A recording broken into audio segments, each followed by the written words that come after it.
Hello and welcome to the I Love Me Lab show. My name is Gail Buck, and I'm an NLP Master Life Coach, meditation instructor, and a seeker of happiness. And each week, we're going to bring you an inspiring person or message to help you discover additional ways of self-care, self-love, and becoming a healthier, happier you. So thanks for spending time with us today, and let's let the show begin.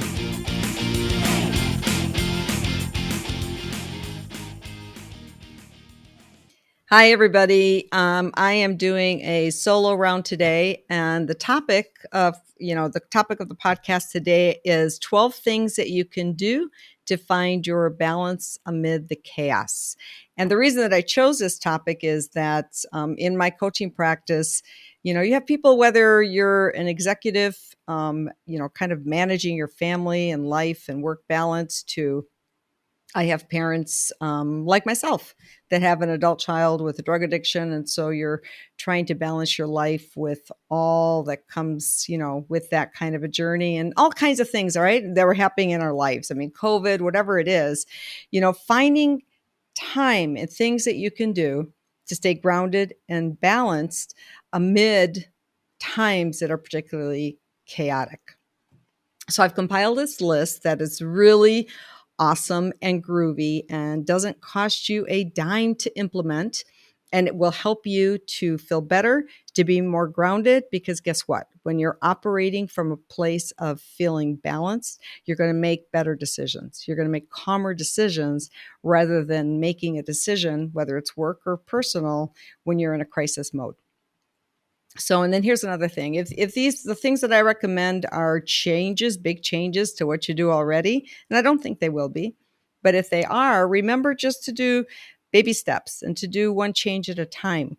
Because unfortunately, what happens is that, maybe you listen to this podcast and you think, oh, those are great ideas. I'm going to implement all those changes. And then it's less likely to be sustainable. If it's taking you a big leap from where you are right now, it's less likely to be sustainable. So really kind of choosing the things that feel right to you, that you can implement to the level that you want. And so the whole point in this podcast, the I Love Me Lab, is to find ways of self-care, self-love. And I hope one or all 12 of these will help you reach a greater level of that. So first of all, what does life balance mean? I get asked that question as well. I mean, I remember taking an event with Tony Robbins, and he had like this big pie-shaped form and the pieces of pie, right? And the pieces of pie represented your health, your finances, your spirituality, family, work, career, etc. And so the goal is to kind of measure, like if the center of the pie is a 0 and the exterior part of the pie is 100, where would you land? Where would you, decide, like in your spirituality, from 0 to 100, where do you land? So you basically start making marks in the pie, and you're going to find that you're quite lopsided. At least most human beings are quite lopsided. And so it's not about getting completely balanced, not getting to 100 on everything, because I don't even know if that's possible, because if you're spending a lot of time in work, then you might have some making up time to do in the family, and vice versa, right? So, but kind of finding and massaging that wheel throughout your life so that you're staying healthy and strong and not hyper super focused in one area where you're letting everything else fall off. So, and that to me means life balance, just kind of, ebb and flow as you're, addressing all the different, parts. We have so many parts in our life, and just addressing those different parts. So here we go. So the number one thing, and this is, I think, is challenging for a lot of us, is find time. If you can do a whole weekend, do a whole weekend. If that's just not possible, maybe a few hours a day, but turn off that telephone, turn off your computer after you listen to this podcast, of course. Turn off the computer, turn off your telephone, and if you're game, turn off the TV too. And really find time every day, whether it's minutes or hours or consecutive days, to disengage from electronics. I mean, how many times do you see now, even younger parents who they're just handing the telephone or the iPad or whatever the case might be to their child to keep them occupied in that space. And you have to think about it because we do that too. I mean, how many times do you look at your phone per day? You might be shocked at how often you do that, whether you're checking a social media or whether you're listening to a podcast or you're checking your emails or your messages. How many times are you connecting to this electronic box? And when you're connecting to that electronic box, guess what? You're missing out on everything that's going on around you and probably what's going on inside of you as well. So I challenge you to do that. That's kind of like the biggest thing here, I think, is disconnecting from the electronics, at least a couple hours every day. One other thing, there are studies that show that most of us will sleep with that telephone in the nightstand right next to our heads, and that might not be so good for our brain health. And so at the very least, taking that phone and maybe taking it to another room. If you don't want to turn it off, okay, but move it away from your head and ideally move it into another room. So if it rings, you can still hear it, but you don't have whatever the cell phones emit going right into that lovely head of yours. Second thing that you can do to find balance amid the chaos is to trim off the fat. And I'm not talking about food. I'm talking about all the excess things that you do throughout the day. That's learning to say no. I know that's not a new concept, but how many of us actually practice it? How many times do you say yes to something that you don't really want to do, but you feel that you need to do it? So kind of looking at your day and seeing, okay, where do I have wasted energy here that I could be using this energy someplace else that's more beneficial for my health or the health of, the people that I care about or my work, etc. And getting rid of those excess things that you don't really need to be doing and learning to say no to things that you don't really want to do or they're not really benefiting you or your, the people that you care about that are around you. Step number 3 is one that you guys have heard a million times before, is taking care of your health, especially during chaotic times. I mean, stress is so important to eliminate stress. It affects a lot of things in your body and your health. And so some of the things that we can do to manage the stress is making sure that you're eating healthy. And I'm not going to go into whether it's plant-based or whether it's, although I had a really great podcast episode a couple weeks ago on plant-based food with doctors Rayapura. So you might want to go back and listen to that one. But whether you're, it's keto or it's a lot of meat, or whether it's plant-based or Mediterranean or whatever it is, the one thing that they all agree on, without a doubt, is eliminating or at least cutting way back on processed foods. So processed foods, which include certainly those sugary drinks and sodas and fast foods. And here's also the thing about, if you're trying to be more plant-based diet, there's a lot of junk within the plant-based, diets as well. If you're buying processed plant-based food, like the fake chicken nuggets and things like that are no better than the processed chicken nuggets. So just kind of looking at what is it, what does your pantry look like? And how many of these foods that have different toxins for your body can you start eliminating? And how many foods that are healthy for you, that are in their natural state, whether it's fruits and vegetables and grains or meat, but they're in a natural state, can you start incorporating into your diet to replace those processed foods? Now, along with that is step number 4, which I know that you know what's coming next, and that is to move more, and that's exercise. So that doesn't mean that you have to go out and run a marathon. It doesn't mean you have to hit the weights, the heavy weights, 5 days a week, but it does mean that find time to move every day. So whether you're running or whether you're walking, or just making sure that you're parking the furthest place from the grocery store so that you can walk into the grocery store, whatever your health allows, but make sure that you're improving your health by moving. As we get older, one of the things that contribute to us aging quicker is we become less mobile, and we become less mobile because we don't exercise. And so getting out of that chair might take you a little bit longer, and it's a little bit harder because you're not exercising your leg muscles. And so what we end up doing then is sitting actually longer, right? So keeping your legs and your bones and your muscles strong so that you're able to move throughout your hopefully longer, healthier life. Also, as we're sitting here working on the computer, we're sitting here creating a podcast. And yes, I'm sitting. I should probably switch to standing moving forward as I'm speaking about this. We spend a lot of our day in front of a computer and kind of hunching our shoulders, right? So finding time to get up and stretch and to move is so very important. Step number 5 that goes right along with step number 3 and step number 4 is making sure that you're getting up enough sleep. And I think I've addressed this on several podcasts because I'm a big believer in sleep. I think sleep is as important as eating healthy and getting enough exercise. And so it kind of goes along with moving that telephone away from your head. In fact, turning it down, or at least turning it down if you don't want to turn it off, so that you have uninterrupted sleep, and making sure that, everybody in your household gets proper sleep as well, right? So we're respecting the boundaries of making sure that, we're caring about each other, we're loving each other, and we're making sure that everybody gets enough rest.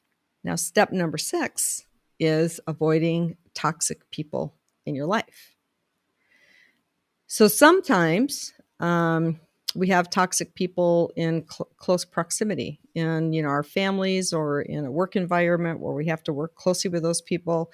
And so it's a little bit different managing those, but in those cases, establishing boundaries within, with those people, because maybe there are people that we don't want out of our life, right? We want to keep them in our lives forever, but having different kinds of conversations, different kinds of communication, and establishing some boundaries so that we're able to have a healthy relationship.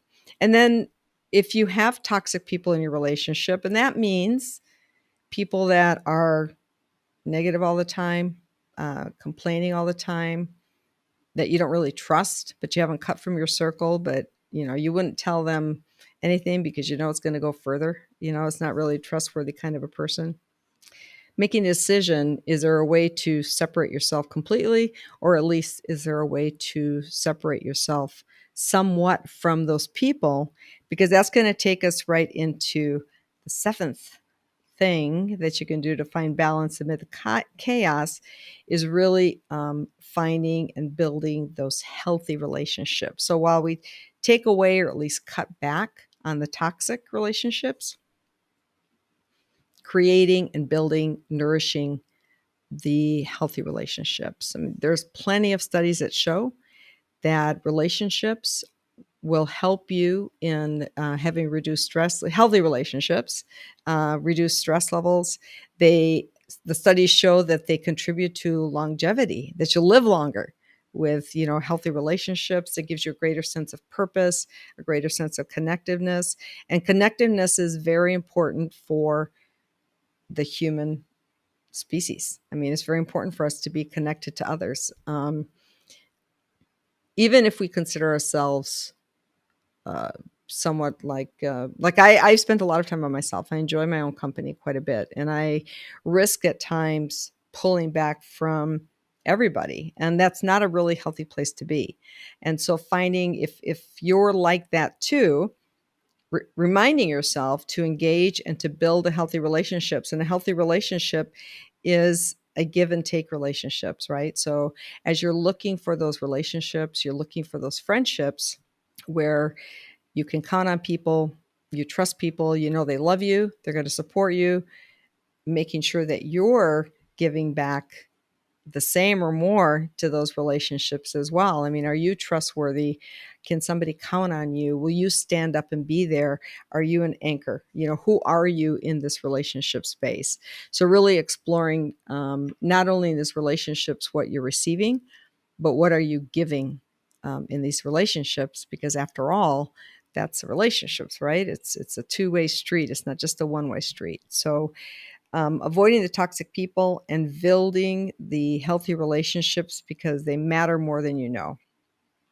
Now, having said that, the 8th thing that you can do is also spending really healthy time alone. When I say that, it doesn't mean alone to watch the next series on Netflix, which I've been guilty many a time. But doing that doesn't really help you first of all, engage your brain so that you're really thinking about anything that's helping you to grow. But it also, you know, it's a form of hypnosis when you're stuck in a series like that. It's kind of like you're hypnotizing yourself and you're numbing yourself.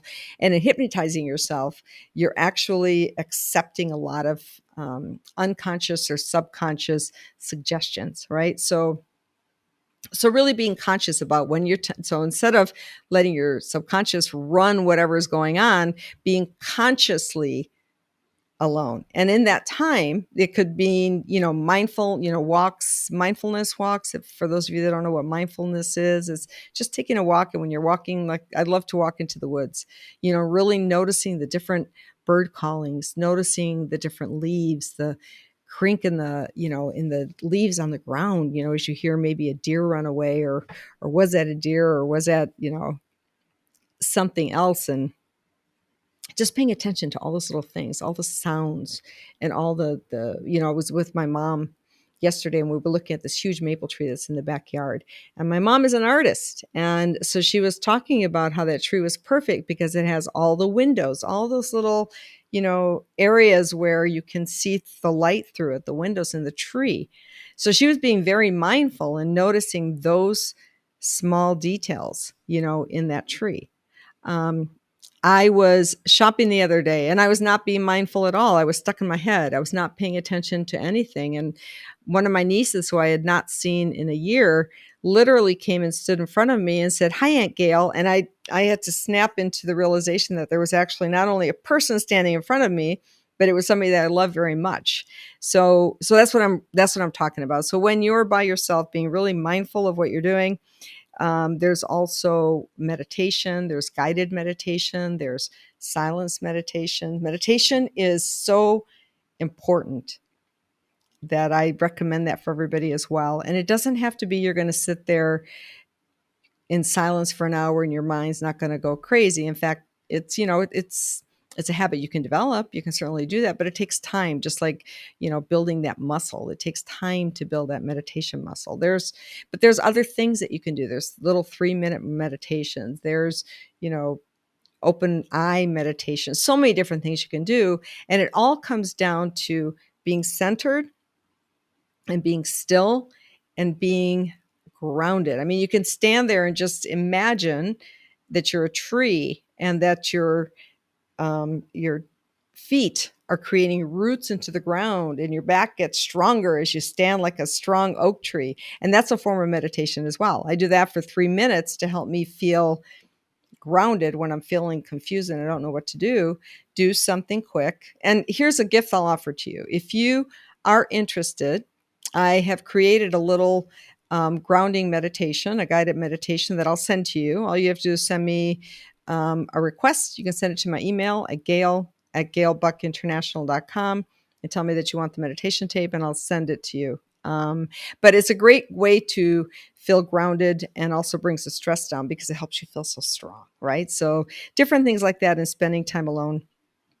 My cousin, Kathy Jo, and Kathy Jo, I'm calling you out because Kathy Jo listens to all my podcasts and I appreciate Kathy Jo for that.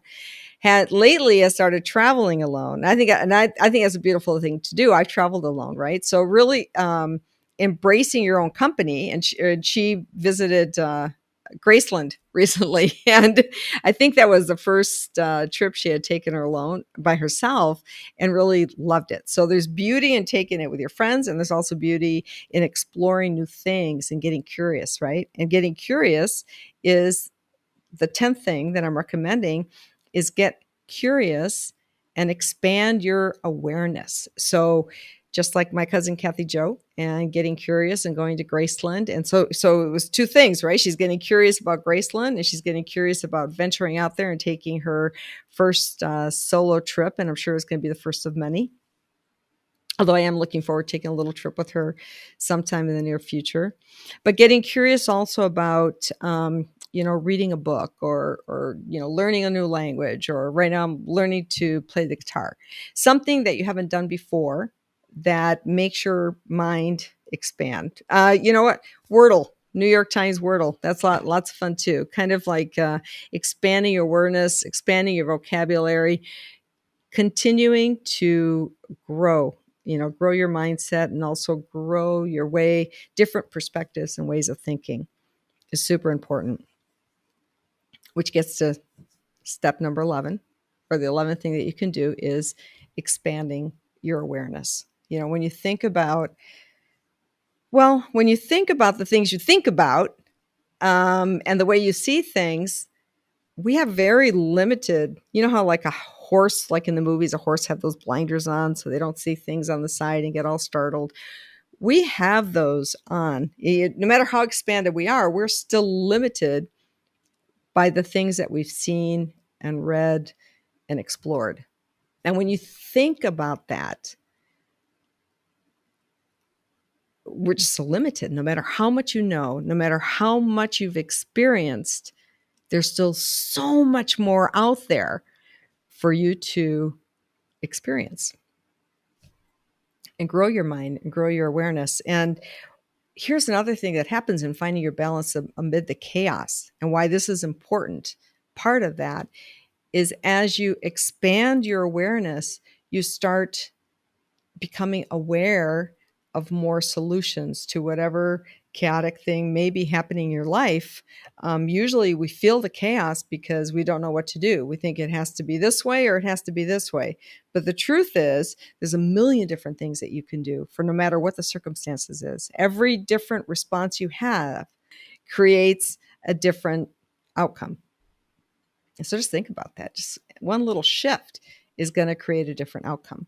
And so as you expand your awareness and experience more things, you also have more choices. And having more choices is going to help you to feel more in control and help you to feel more grounded and more balanced. And then the 12th thing, which is so important, is to remember to have fun. If we're remembering to take care of ourselves and to stay healthy and to sleep right and to build our relationships and to avoid toxic people and all these things I talked about and all the things I haven't talked about, right? As we expand our awareness, what other things are there that we could be doing? Remembering to have fun. I mean, our life is so short. That's the one guarantee we have, right? I mean, all of us are going to be gone one day. There's no matter how much money you have, and it doesn't matter who you are, we're all going to leave this life at one juncture. So while you're here, don't forget to actually have fun and enjoy yourself a lot. So anyway, those are my 12 things that you can do to find balance and get grounded amid the chaos. Again, if you'd like me to send you it's like a 13-minute guided meditation. It feels quite delicious. It's my gift to you. Just email me at gailbuckinternational.com, and I will be just send in the subject, send me the grounded meditation, and I'm going to be happy to do so. And,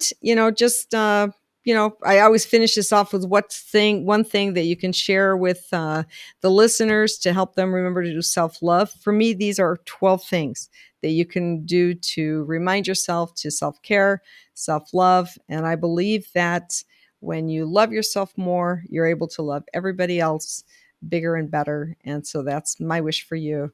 With that, I send you a huge heart bomb. Boom. And until next week, thank you so much for spending this time with me today. Bye. Thanks so much for listening to this conversation. If you enjoyed it and want more information on our guests and resources, please visit ilovemelab.com. And please, if you enjoyed this episode, remember to subscribe and share with a friend. Hey, there's more great episodes to come. So until next time.